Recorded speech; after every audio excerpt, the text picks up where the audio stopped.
A paz do Senhor, meus prezados irmãos, a paz do Senhor, minhas prezadas irmãs. Hoje estamos juntos novamente para estudar a lição de número 6. A Bíblia como um guia para a vida. O texto áureo se encontra em Salmo 119 e verso 105. Lâmpada para os meus pés é a tua palavra e luz para o meu caminho. Verdade prática, a Bíblia é um guia seguro para a nossa caminhada cristã. Alicerçado nos ensinos da palavra de Deus, somos instigados a viver com sabedoria e com prudência. E nessa perspectiva, vamos abordar essa lição em 3 tópicos principais. Primeiro, a Bíblia é um alicerce para a vida. Segundo, a Bíblia nos torna pessoas sábias. E terceiro e último tópico, a Bíblia e a prudência para a vida. São 3 tópicos que nós vamos abordar nessa lição, como é de praxe, né? Sempre 3 tópicos principais sobre esses aspectos, né? Sobre esses tópicos, vamos analisar alguns pontos importantes, alguns subsídios, trazer para você tirar nota 10 na escola de domingo que vem. Fica conosco e vamos aprender mais um pouco da porção da palavra de Deus. Iniciando no tópico 1, né? Queremos aqui fazer a introdução da lição, que é muito importante. A Bíblia, quando obedecida, torna-se um verdadeiro guia para o viver cristão. Cristo nos adverte ao exame das Escrituras, porque nelas estão reveladas as palavras de vida eterna. Se encontra no Evangelho segundo escreveu João, capítulo 5 e versículo 39. Tiago assevera também dizendo que a palavra de Deus transforma a nossa natureza e conduz pela vereda da salvação. Tiago 1 e 21. Nessa lição nós veremos que a Escritura é um alicerce constituído de sabedoria e prudência para a vida. Então, aqui nós já temos uma noção do que nós vamos discorrer nessa lição, trazendo subsídios, né? Trazendo mais conhecimento para vocês que nos assistem. No primeiro tópico, a Bíblia é um alicerce para a vida. No primeiro subponto do primeiro tópico, a palavra de Deus é alicerce. Sem dúvida, a palavra de Deus é o alicerce para a vida cristã. Importante ressaltar que a Bíblia é a única e infalível revelação escrita divinamente inspirada, 2 Timóteo 3,16, Apocalipse 1 e 1. Quem ouve e coloca em prática a palavra de Deus é comparado a uma pessoa prudente cuja casa é alicerçada sobre a rocha. Mateus 7, 24. Nessa ilustração de Jesus, a casa simboliza a vida. A vida deve ser edificada nos ensinos de Cristo a fim de alcançar a virtude e um destino glorioso. Evangelho de João, capítulo 3, versículo 16. O próprio Cristo é a rocha. 1 Coríntios 10 e 4. Ele tem as palavras de vida eterna. João 6 e 68. A síntese desse grande ensinamento é que nem as crises dessa vida e nem a eternidade poderá abalar quem está firmado em Cristo e na sua palavra. Mateus 7 e 25. Nós vemos quando Jesus está dando as últimas instruções para os seus discípulos, tá? No sermão profético, o mais belo e mais célebre de todos os sermões já escrito é o sermão de Jesus, o sermão do monte, ou sermão da montanha. E assim, também admirado pelos grandes estudiosos da palavra de Deus. Então, nessas últimas instruções, Jesus, no capítulo 7, versículo 24, ele começa a instruir seus discípulos, dizendo: aqueles que escutam as minhas palavras e as pratica, compará-lo-ei ao homem prudente, que construiu a sua casa na rocha, e veio a chuva, veio o vento, desceu a chuva, soprou-se os ventos, correu os rios, e foi grande, né, o ataque àquela casa, mas ela não quebrou, ela não caiu, ela não cedeu. E ele continua dizendo que aqueles que ouvem as minhas palavras e não as pratica, compará-lo-ei ao homem imprudente, que construiu a sua casa na areia, né? Desceu a chuva, soprou os ventos, correu os rios, e foi grande o combate contra aquela casa, e ela se cedeu, e foi grande a sua queda.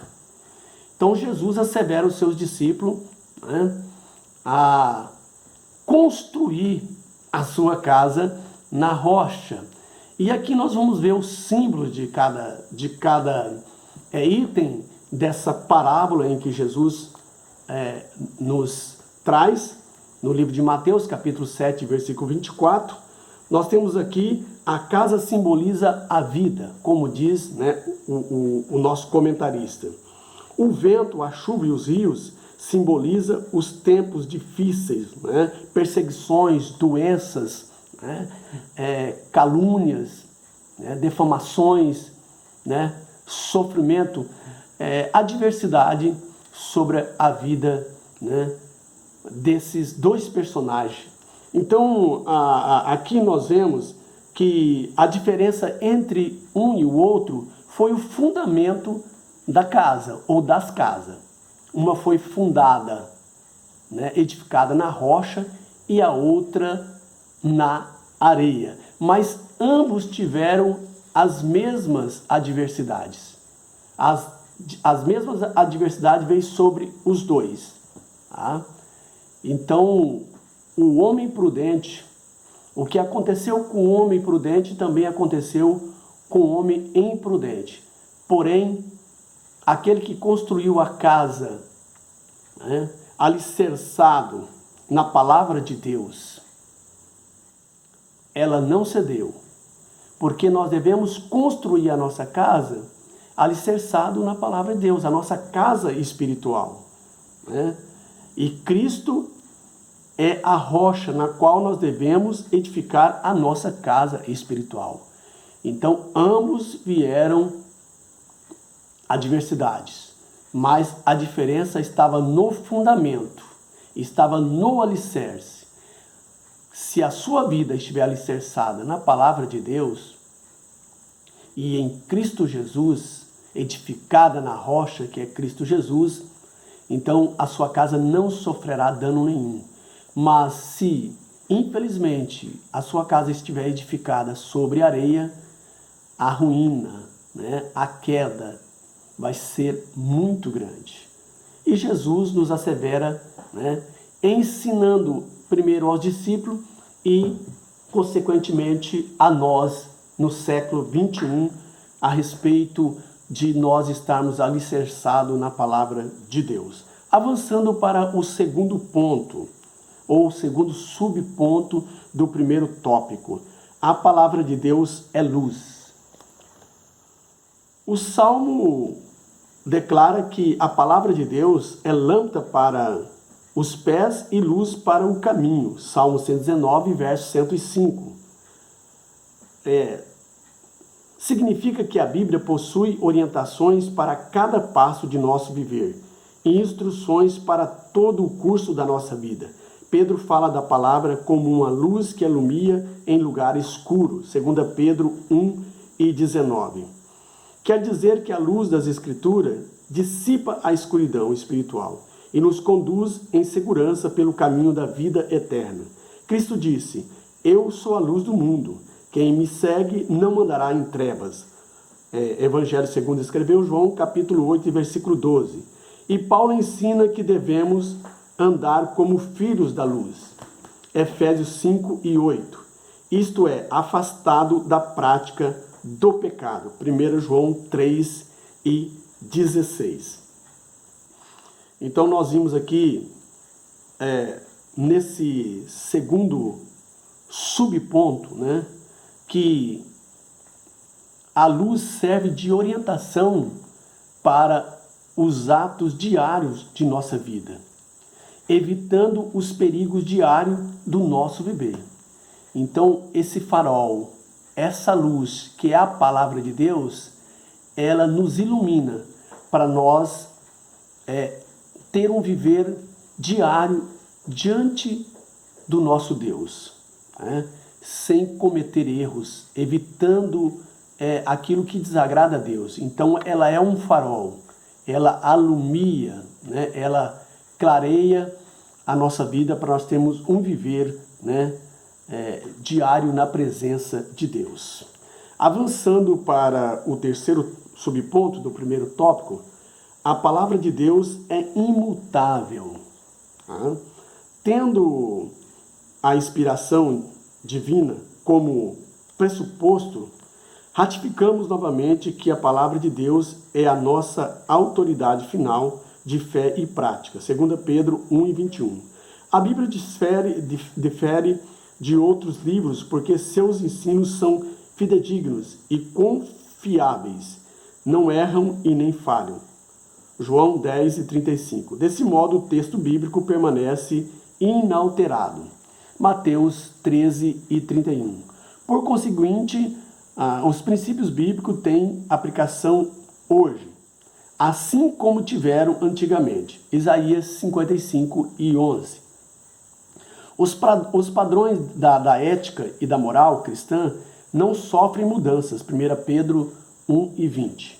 Portanto, os valores cristãos são permanentes, pois a fonte de autoridade é permanente. Mateus 5:18. Assim sendo, o comportamento e o caráter do cristão se alicerçam nas doutrinas bíblicas. Efésios 2:20. Nós vemos aqui no terceiro ponto, né, a palavra de Deus é imutável. Tá? A palavra de Deus não muda. O que foi pecado no primeiro século da igreja é pecado até hoje no século 21. Porque a palavra de Deus não muda. Tá? A doutrina de Deus, ou a doutrina, um exemplo, a doutrina da palavra de Deus, como o batismo nas águas, o batismo com o Espírito Santo, ela é tanto aqui no Brasil, como no Japão e até os confins da terra. A palavra de Deus é imutável, significa que ela não muda, ela não tem alteração. Ela permanece. E Marcos confirma essa verdade no capítulo 13 e versículo 31. Passarão os céus e a terra, mas as minhas palavras não hão de passar, disse Jesus. Então, a palavra de Deus é imutável, ela não muda, ela não altera, ela permanece para todo sempre. Avançando para o nosso segundo tópico, a Bíblia nos torna pessoas sábias. Primeiro subponto do segundo tópico, o conceito de sabedoria. O substantivo hebraico para sabedoria é orkamã, e o seu correspondente em grego é sofia. Ambas palavras têm o sentido de habilidade, experiência e qualidade de quem é sábio. A obra teológica sistemática, uma perspectiva pentecostal, assegura que a sabedoria reúne o conhecimento da verdade com a experiência do cotidiano. Significa que o conhecimento absorvido pela mente deve ser aplicado em todas as situações da vida. Provérbios 4, 5 ao 8. Nesse aspecto, o conhecimento sem a prática não produz sabedoria. Tá? Então, nós temos aqui, né, o conceito de sabedoria. Tá? Esse conceito é muito importante para o nosso aprendizado. A Bíblia nos traz o conceito de sabedoria. Quando a palavra de Deus é o alicerce para a nossa vida e luz para o nosso caminho, ela é imutável. na minha conduta, né, moral, tá? Então ela tem que ser, né, o alicerce para a minha vida diária. Tá?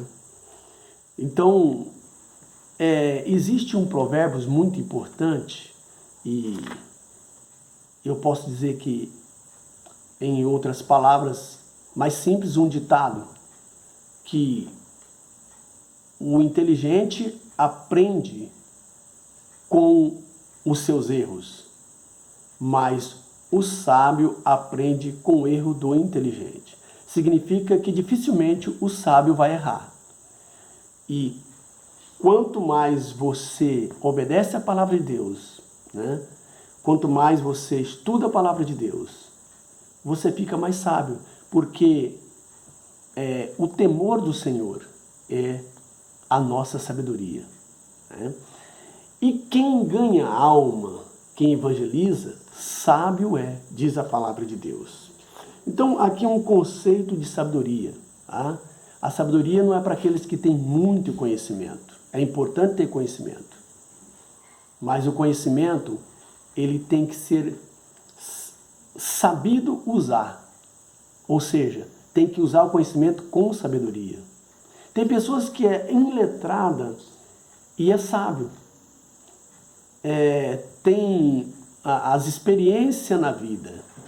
Tá? E ele sabe aplicar em cada situação as suas experiências empíricas. Né? Muitas vezes não é iletrado, mas é sábio. E muitos têm bastante conhecimento, mas infelizmente letrado, é culto, mas não sabe usar a sabedoria. Não tem sabedoria para aplicar o seu conhecimento.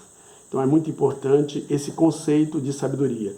Avançando para o segundo ponto, o segundo subtópico do segundo tópico da nossa lição. Deus é a fonte da sabedoria. A sabedoria é um dos atributos divinos, Daniel 2:20, Romanos 16:27. Portanto, Deus é a sua fonte. Provérbios 2:6, Efésios 1:16 ao 17. A sabedoria divina é inescrutável, Romanos 11:33. Toda a sabedoria dos santos provém da parte de Deus, Efésios 1:8 a 9. Em resumo, visto que Deus é a verdade ou a verdadeira sabedoria, as suas palavras e seus atos são igualmente sábios. Salmo 19:7, Provérbios 3:19. Nesse sentido, todos que vivem de acordo com os preceitos da palavra de Deus são considerados pessoas sábias. 1 Coríntios 2, versos 6 ao 7. Então, a sabedoria, ela é um atributo de Deus, é um dos atributos de Deus, a sabedoria. Então, ela vem de Deus. E essa sabedoria, ela é adquirida por meio da graça de Deus. A graça de Deus nos torna pessoas sábias. Antes éramos ignorantes. E quando aceitamos a Cristo como Salvador, aceitamos a graça de Deus, né, o favor imerecido de Deus, que é Cristo, que nos traz a salvação, então nós nos tornamos uma pessoa sábia, porque a sabedoria é um dos atributos de Deus. E para ser sábio, nós precisamos de adquirir essa sabedoria de Deus. E só através da reconciliação, através de Cristo Jesus, nós deixamos de ser ignorantes e começamos a ser pessoas sábias. Jesus disse na sua oração: Pai, eu te adoro, eu te engrandeço porque tu ocultaste essas coisas aos sábios e entendidos, mas revelaste aos pequeninos. Né? A verdadeira sabedoria vem de Deus. Terceiro, avançando para o terceiro subponto do segundo tópico, o temor é o princípio da sabedoria.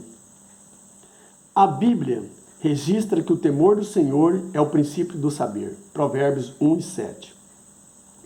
A frase temor do Senhor não significa ter medo de Deus, mas expressa referência e adoração. Essa atitude é o preceito pelo qual se inicia a sabedoria. O temor a Deus produz entendimento, Romanos 12, 1 ao 2. E por meio da obediência às escrituras, os cristãos passam a viver como pessoas sábias, Efésios 5 e 15. Em contraste, os que rejeitam o Senhor e a sua palavra permanecem na ignorância, Salmo 14 e verso 1. O temor de Deus não é ter medo de Deus. O temor de Deus é ter reverência, é ter gratidão e a adoração a Deus. Isso é o princípio da sabedoria. Temer a Deus. Não é ter medo, mas é ter reverência, é ter respeito. É ter adoração ao nosso Deus. Esse é o princípio da sabedoria. Para adquirir a sabedoria, nós precisamos temer a Deus, reverenciar a Deus. E diz Tiago, se não estou equivocado, que quem tem falta de sabedoria, peça a Deus que dá e não lança em rosto. Né? Então, se você quer sabedoria, tem falta dela, peça a Deus, que é o dono do saber, que é a verdadeira sabedoria. Avançando para o quarto subponto do segundo tópico, os benefícios da sabedoria. O salmista declara que o ato de meditar na palavra de Deus o tornou mais sábio do que todos à sua volta. Essa afirmação significa que ele adquiriu sabedoria ao aplicar o preceito do Senhor na sua vida. Salomão assegura que a pessoa sábia tem muitos benefícios, Provérbios 9 e 12. Dentre eles, acumula conhecimentos, Provérbios 10 e 14, ganhar almas, Provérbios 11 e 30, torna-se próspero, Provérbios 19 e 8, e exerce domínio próprio, Provérbios 29 e 11. Em vista disso, somos advertidos a empregar esforço na busca da sabedoria. Devemos cavar como cava o ouro, como nós vamos em busca do ouro. Provérbios 4 e 7. Então, nesse quarto ponto, o salmista assegura que o temor, que o que tornou ele sábio, mais os mandamentos do Senhor. O salmista chega a dizer: Senhor, eu amo a tua lei, é a minha meditação todo o dia, ou de dia e de noite. Os teus mandamentos me tornou mais sábio do que os meus inimigos. Os teus mandamentos me tornou mais entendido do que os meus mestres e mais prudente do que os velhos. Por quê? O salmista conclui dizendo: porque a tua palavra é lâmpada para os meus caminhos, lâmpada para o meu caminho. Ele conclui dizendo que a palavra do Senhor, ela é lâmpada para os seus pés e luz para o seu caminho. E ele afirma com todo o temor, com toda a sabedoria que ele usa, dizendo que ele ama a palavra de Deus. E a sua meditação todo dia. E os mandamentos do Senhor tornou ele mais sábio que os seus inimigos, mais entendido do que os seus mestres e mais prudente do que os velhos. É muito importante, nós temer ao Senhor, buscar, porque é o princípio da sabedoria. Avançando para o nosso terceiro tópico e último também, a Bíblia e a prudência para a vida. Primeiro subponto do terceiro tópico. O conceito de prudência, o dicionário Wilk esclarece que o termo hebraico arum é usado no sentido positivo para identificar uma pessoa sensata. Provérbios 14, 8, 15, 18, 15 e 5. E que o adjetivo grego sinetos enfatiza uma decisão inteligente. Provérbios 16, 21. O dicionário Vini destaca que o substantivo grego pronesis e suas declinações denotam sabedoria prática, Lucas 1:17, Efésios 1:8. E que sinesis sugere avaliação que precede a ação, 1 Coríntios 1:19. Em termos gerais, a prudência é a virtude que evita ações temerárias. Nesse aspecto, com cautela e bom senso, uma pessoa prudente é capaz de discernir e fazer a escolha correta. Deuteronômio 30, verso 19, Lucas 10, verso 42. Então, nesse primeiro ponto, nós temos aqui do terceiro tópico, o conceito de prudência. Muito importante, A prudência é a razão reta do agir. A prudência é a ação reta do agir. Muito importante nós termos esse conhecimento. Significa que o prudente,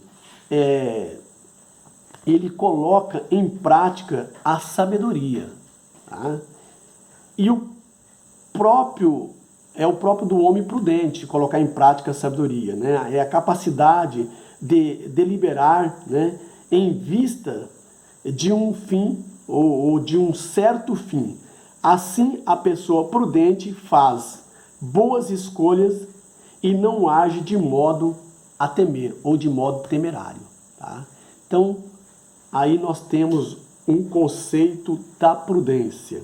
Avançando para o segundo subponto do terceiro tópico, a prudência do justo. A pregação de João Batista tinha como finalidade converter os rebeldes à prudência dos justos. Lucas 1:17. Nesse sentido, a mensagem da salvação em Cristo não apenas restaura o pecador, mas também o faz andar por veredas de retidão. Provérbios 4:18. 2 Coríntios 5:17. Paulo declara que a graça de Deus nos traz sabedoria e prudência. Efésios 1:8. A sabedoria para compreender a verdade e a prudência para agir corretamente, segundo a vontade de Deus. Efésios 1:9. Essas dádivas são aperfeiçoadas pela oração, leitura das Escrituras e comunhão com o Espírito Santo de Deus. 1 Tessalonicenses 5:17, 2 Timóteo 3:14 e 15 e Efésios 5:18. Quando a conversão ocorre, certo? Quando nós nos convertemos, a pessoa tem uma experiência com Cristo na regeneração. Então acontece que a prudência é convertida ao coração do justo. Então, quando ele converte, então a prudência vem nesse convertimento, quando ele aceita Cristo Jesus. Então, nós temos, é importante nós sabermos essa verdade. Então, quando você se converte, então a prudência vem junto. Você se torna uma pessoa prudente. Avançando para o nosso terceiro subponto do terceiro tópico, os benefícios da prudência. Quais são os benefícios da prudência? O livro de Provérbios descreve os benefícios da prudência. Provérbios 1, verso 1 ao 6. Dentre eles destaca-se o autocontrole para não revidar ofensas. Provérbios 12, 16. A humildade para não exibir conhecimento. Provérbios 12, 23. A correta tomada de decisão. Provérbio 13, 16. O pesar antes de agir, ou pensar antes de agir para não ser influenciado, Provérbios 14, 15. O alcance de boas reputações e alta posição, Provérbios 14, 35. A sujeição ao aprendizado e a correção, Provérbios 15 e 5. E o desviar-se do perigo por meio de soluções antecipadas, Provérbios 22 e 3. Nos evangelhos, Cristo enfatizou que a pessoa prudente tem a palavra de Deus como regra de vida, Mateus 7, 24. procede com retidão e cumpre os seus deveres com fidelidade. Mateus 24, 45. Por fim, cuida com esmero da sua vida espiritual e mantém acesa a chama do Espírito Santo. Mateus 25, 4. Em vista disso, a Bíblia nos exorta a viver prudentemente e não como nécios. Efésios 5 e 15. O homem prudente e a mulher prudente têm muitos benefícios. O prudente, ele aumenta o seu aprendizado. Então, o homem prudente e a mulher prudente, ele tem muitos benefícios a receber do Senhor. E ele aumenta, gradativamente o seu aprendizado. Então, isso é prudência. Avançando para